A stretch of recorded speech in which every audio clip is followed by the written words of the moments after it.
ভারতের গুজরাটের কুচ জেলায় আগাম কোনো নোটিশ ছাড়াই ৩টি মসজিদ, কয়েকটি মাজার সহ মোট ৩০টি স্থাপনা উচ্ছেদ করেছে স্থানীয় প্রশাসন। স্থানীয় সংবাদ মাধ্যমের তথ্য অনুযায়ী অভিযানে ১১টি ধর্মীয়, ১৭টি বাণিজ্যিক এবং ২টি আবাসিক স্থাপনা গুঁড়িয়ে দেওয়া হয়। এ ঘটনায় উদ্বেগ প্রকাশ করেছে জমিয়ত উলামা-ই-হিন্দ। সংগঠনটির প্রতিনিধি দল ঘটনাস্থল পরিদর্শনের পর অভিযোগ করেন, প্রশাসন কোনো পূর্ব নোটিশ বা পর্যাপ্ত ব্যাখ্যা ছাড়াই মসজিদগুলো ভেঙে ফেলেছে। তাদের দাবি, কর্তৃপক্ষের কাছে কারণ জানতে চাইলেও সন্তোষজনক জবাব পাওয়া যায়নি। উচ্ছেদ হওয়া স্থাপনাগুলোর মধ্যে ঐতিহাসিক জুনা কান্দলা মসজিদও রয়েছে।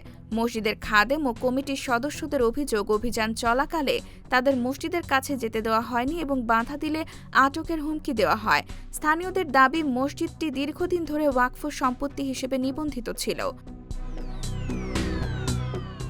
অন্যদিকে প্রশাসনের পক্ষ থেকে জানানো হয়েছে, নির্ধারিত উচ্ছেদ অভিযানের অংশ হিসেবে মোট ৩০টি স্থাপনা অপসারণ করা হয়েছে। ঘটনাটি নিয়ে স্থানীয়ভাবে আলোচনা ও বিতর্ক তৈরি হয়েছে। IBTV USA, new York.